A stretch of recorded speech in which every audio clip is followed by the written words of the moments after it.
Judas Tadeu. Uma ótima segunda-feira a todos. Segunda-feira vamos rezar pelos entes queridos já falecidos. Agora, você já se perguntou se esse costume de rezar pelos mortos é bíblico?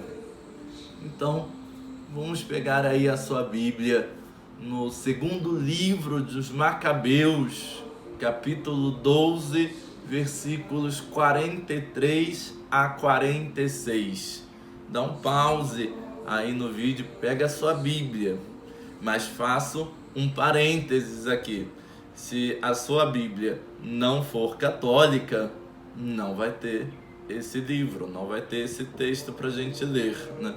Então, pegue a sua Bíblia que seja católica. Esse é um dos livros que os nossos irmãos protestantes não têm. Então, Bíblia católica hoje. Em seguida, organizou uma coleta, enviando a Jerusalém cerca de 10.000 dracmas, para que se oferecesse um sacrifício pelos pecados. Belo e santo modo de agir decorrente de sua crença na ressurreição. Pois, se ele não julgasse que os mortos ressuscitariam, teria sido vão e supérfluo rezar por eles. Mas, se ele acreditava que uma belíssima recompensa aguarda os que morrem piedosamente, era esse um bom e religioso pensamento. Eis porque ele pediu um sacrifício expiatório para que os mortos fossem livres de suas faltas. Judas Macabeu, o personagem principal dessa trama, só para a gente situar, né, que livro é esse dos Macabeus, né? O primeiro e o segundo. O segundo é uma reformulação, não é algo novo, é a mesma história contada de outra forma, mais resumido. A história é de uma família que vai ser chamada, apelidada de Macabeus. Macabeu é martelo, ou seja, uma família que era feroz na justiça, que queria fazer aquilo que era a vontade de Deus num tempo que é muito parecido com o nosso, é impressionante. Houve a dominação grega, né, por Alexandre Magno. Alexandre nunca teve essa ideia de retirar religião nenhuma, embora ele faça aí uma certa destruição do templo. É dito que Alexandre entra no templo com um cavalo, vai até o Santo dos Santos para ver quais eram os tesouros do templo, mas vê que o templo não tem tesouro, né? O tesouro que é o Santo dos Santos, mas não é ouro, não é prata. Então, mas também o povo tinha escondido já o Santo dos Santos, está escondido até hoje, ninguém sabe onde está o Santo dos Santos, né? Ninguém sabe onde está a Arca da Aliança. Enfim, então durante o período de Alexandre Magno, algumas coisas foram muito boas em Israel. Houve a tradução da Bíblia para o grego, então teve coisas muito importantes, mas Alexandre Magno morre sem deixar herdeiros. Quem assume o governo da Grécia unificada, Império Grego, quem assume o governo são os 3 generais que estavam junto de Alexandre Magno. E eles dividem então o império em 3. Primeiro, o governo de Israel vai para o imperador mesmo que tomou conta do Egito, e até aí tudo bem. Mas depois Israel vai pertencer a todos do Oriente, e aí que começa a confusão, porque o general que toma conta do Oriente, ele tem uma mentalidade de um só, um povo, uma língua e uma religião. Então é imposto a todos a cultura grega, queira ou não queira. Todo mundo teria que ter a mesma cultura grega. Então, a língua hebraica ou o aramaico não deveria ser falado, somente o grego. A religião judaica não deveria ser exercida, somente a religião grega, de Zeus, Atenas e tudo mais. E a cultura grega é que deve vigorar. Vocês acham que o povo teve dificuldades em aceitar? Não. Muita gente aceitou essa realidade, porque era uma espécie de globalização.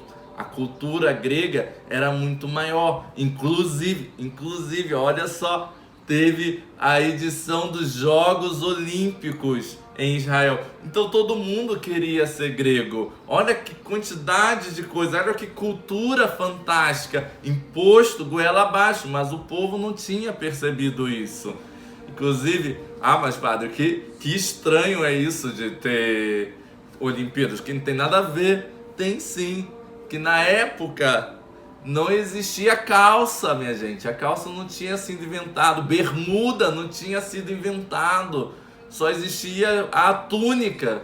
Agora você me diz, como é que corre de túnica? Como é que faz lançamento de peso de túnica? Como é que luta de túnica? Não dá, a túnica trava os movimentos. Então, todos os Jogos Olímpicos eram feitos nu. Os jogadores tinham que estar nu. E isso, a nudez, era uma ofensa à religião judaica. Se a gente pegar o Antigo Testamento, está condenando essa nudez. Mas o povo não estava nem aí, porque a cultura grega era fantástica. As pessoas olhavam isso com olhares, nossa, fantástico. Sacerdotes já estavam entrando para a cultura grega de cabeça. A família dos Macabeus é quem vai liderar o povo da resistência, o povo que serve ao Senhor, o povo que quer estar na lei de Deus, com a palavra que o Senhor deu. E esse povo vai encontrar então resistência dos exércitos gregos e eles vão em luta.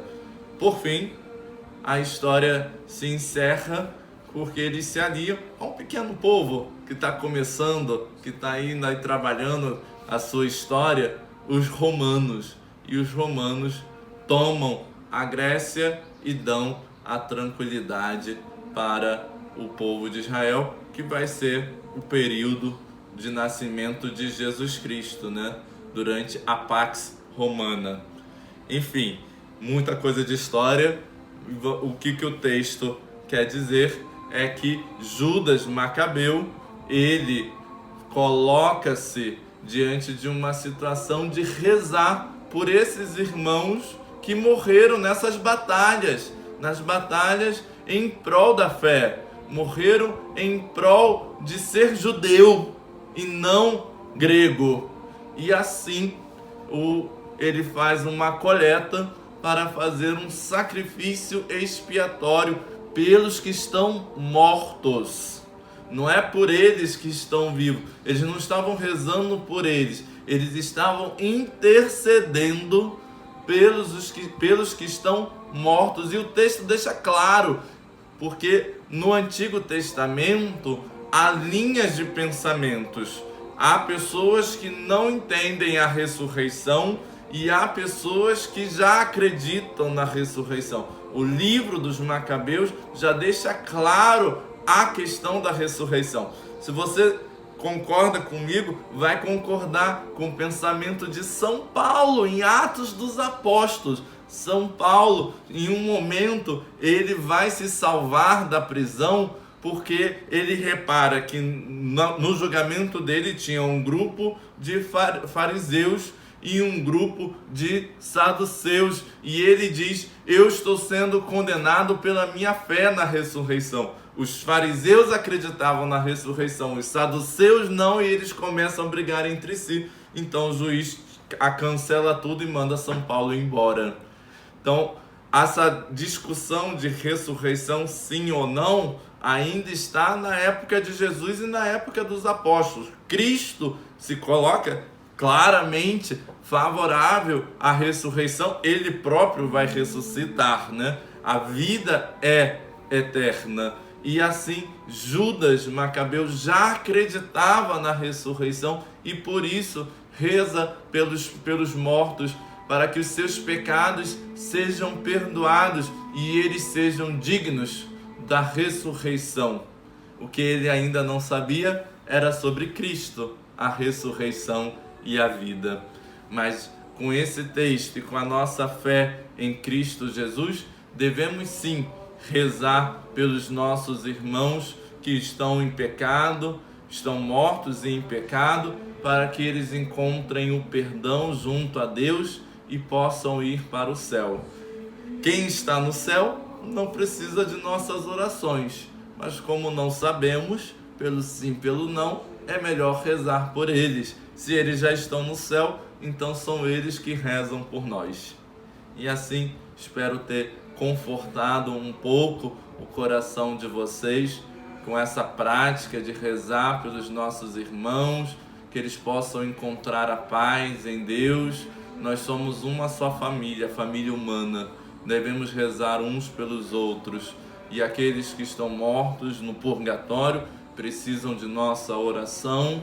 Aqueles que estão mortos no reino dos céus rezam por nós. Queridos, se inscrevam aqui no canal, coloca aqui embaixo se você tem alguma dúvida, se você quer acrescentar alguma coisa, não sei se foi bastante claro, comenta aqui embaixo pra gente saber. Curta esse vídeo, compartilhe com todos os seus amigos. Que Deus te abençoe, em nome do Pai, e do Filho, e do Espírito Santo. Amém.